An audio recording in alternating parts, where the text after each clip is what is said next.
What are you doing here? Aadil asked. They were surprised to see Mairead.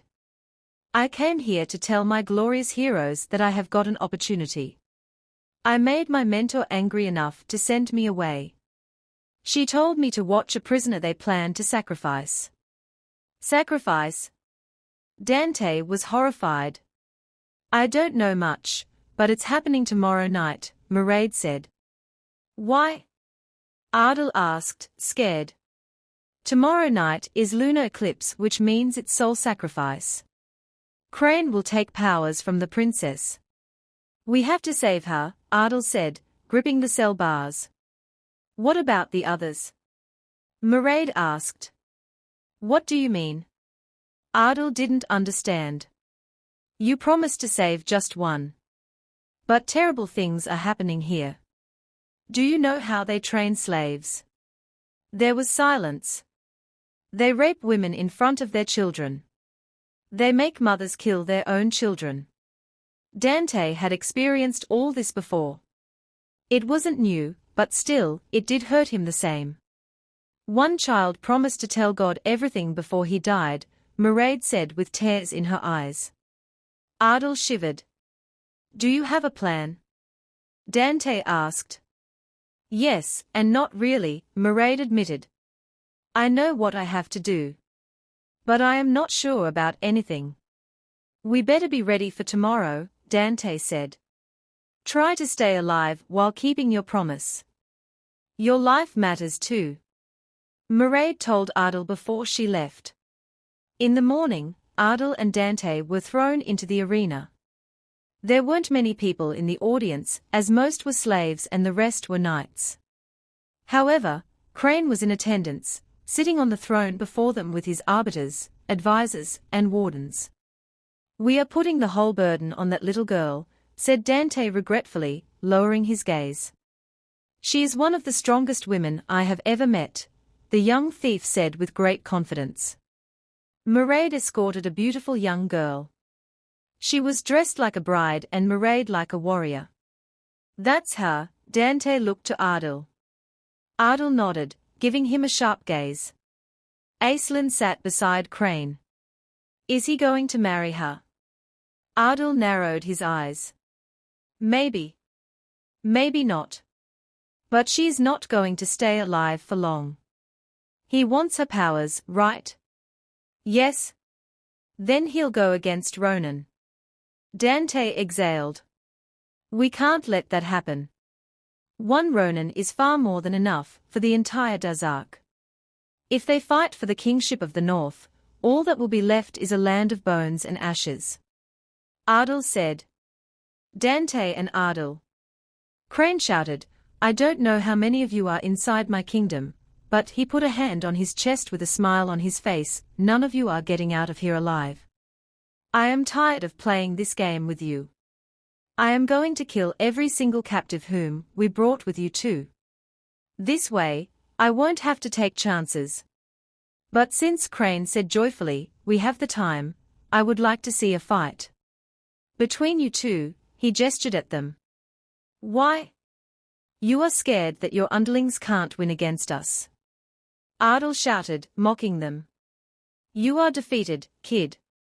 I don't need to prove anything. Crane said. For my allies, my friends, I am willing to sacrifice my life. Are you willing to even fight for yours? Is there anyone that even cares about you? My men are waiting for my command to tear you two apart. Aadil chuckled. Why are you laughing? Crane frowned and clenched his hands into fists. Shill angrily rose from his seat. I am talking about allies, friends, not lapdogs. Aadil was clearly provoking him. I don't think we need a fight. Let's end this right away. No, Shill disagreed. What? Crane turned to him, glaring. They cannot challenge us, humiliate us, and simply die. Shill raised his fist and stared at it like it was a weapon. They must die at my hand. Crane smiled, but Agatha was scared. She wanted to stop her little brother, but he was already going down the stairs. Fighting with him head-on will be foolishness. He is the one who trained many of us. Dante grimaced as he watched Shil descend. It's the only way, madness or not. Aadil glanced at him, hopeful. Looks like you're counting on me. I thought the thieves of Tehosselmania don't count on anyone but Allah. Aadil chuckled. He turned his eyes back to Shil, who was coming closer to them. We indeed count on Allah. He is with us. We believe it. But we also rely on our comrades. We believe in them too. Our unity makes us stronger. Our faith in each other gives us the power to keep fighting. Shil stood before them and without wasting a single moment, they attacked. They fought valiantly. But Shil single-handedly overpowered them and stood atop them. What do you think, Crane? He shouted at Crane with his feet on Dante's back. Crane smiled. They had won. It was over for Aadil and Dante. But suddenly, an explosion from the black fields shook the entire place. Shil stumbled back. Flames and black smoke flickered in the sky.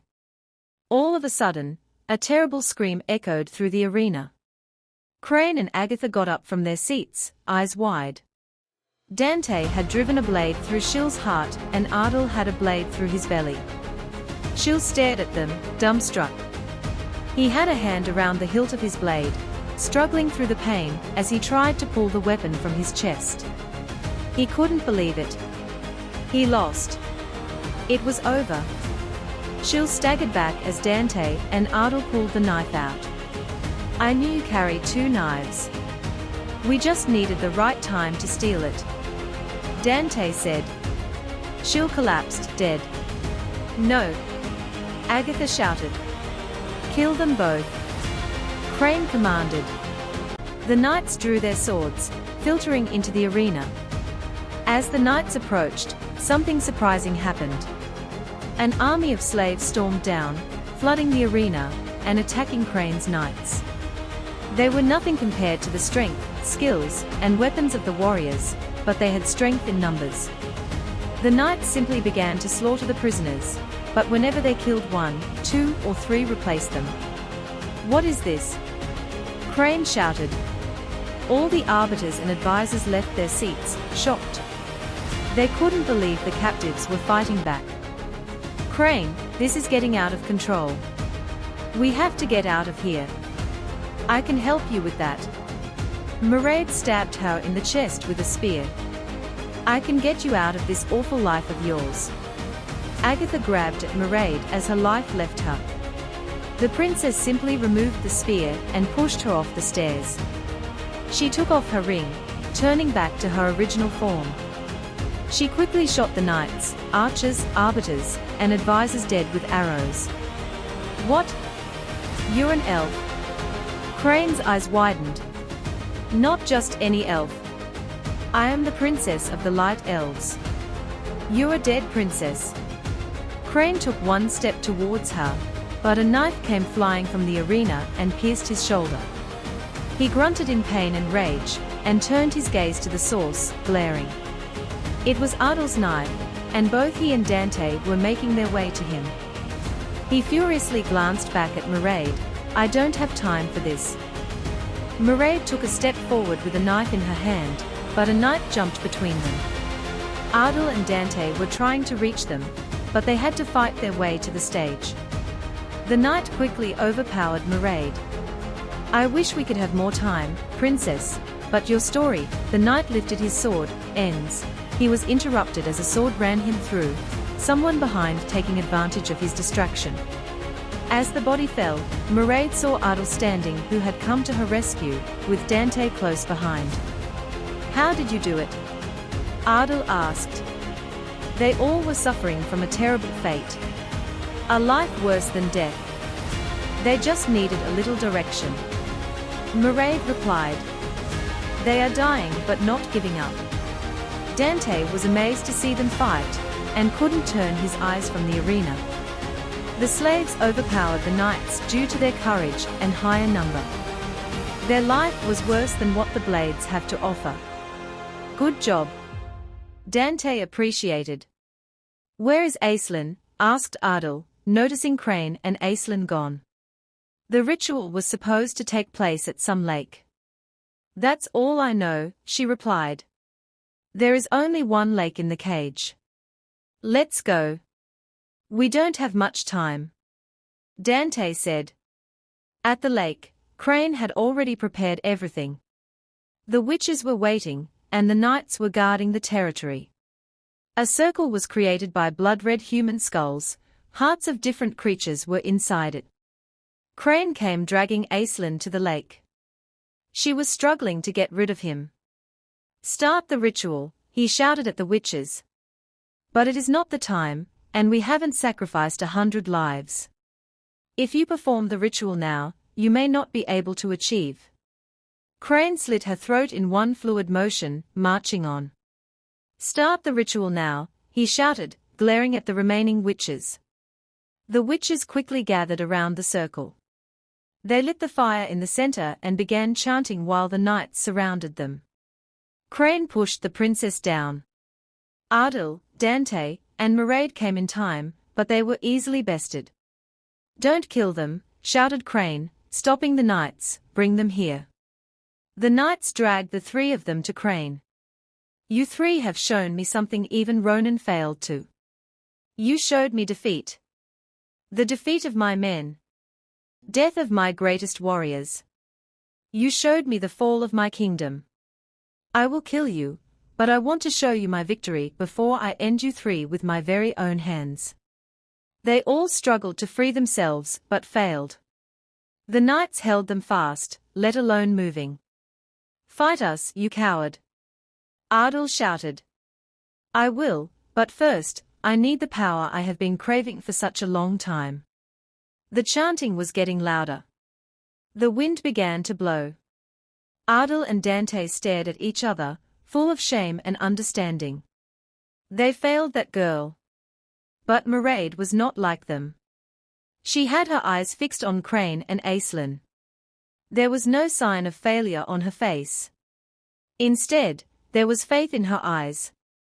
"It's done," said a witch, and they all stepped back from the fire. Crane pulled Aislinn by her hair. He made her stand still. He raised his hand, and a knight tossed him a sword. Everything was ready. He only had to take the princess's head. "I was planning to make her last for some time longer. But thanks to you three, I have to settle down for less." Aislinn twisted in his grip, brought a hidden knife up, and slit his throat open before he could finish. Everyone was stunned, except for Mairead. That young girl killed one of the greatest tyrants of the Dazak, and the second most powerful man in the Northern Empire. Crane's body collapsed holding his neck, trying to stop the bleeding. Aislinn backed away from him. Aadil and Dante saw her face for the first time properly. Her skin was almost as bright as Mairead's, her eyes light brown with long red hair. "What just happened?" Dante broke the silence. "My plan worked," Mairead joyfully exclaimed. "Your plan?" Aadil stared at her. "You were driven by only one emotion. You had to keep your promise." And Dante was caught up in his past. So, someone had to think of a plan that would work. Aadil and Dante then stared at each other like fools, chuckling at their recklessness. For a moment, they had completely forgotten that they were still held by the knights. And the warriors were no less shocked, their enormous eyes still staring at Crane's body. Aislinn raised her chin, her eyes turned completely blood-red, and her hair turned white. She dropped the knife, her hands twisting into red claws, her skin slowly turning dark. "What's this now?" Aadil's eyes widened. "I truly don't know," Mairead shook her head, her eyes widened.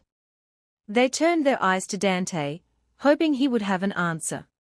But he, too, was stuck staring at the princess, shocked. "Dante?" Aadil called to him. "This is new for me as well," was all that came from Dante's mouth.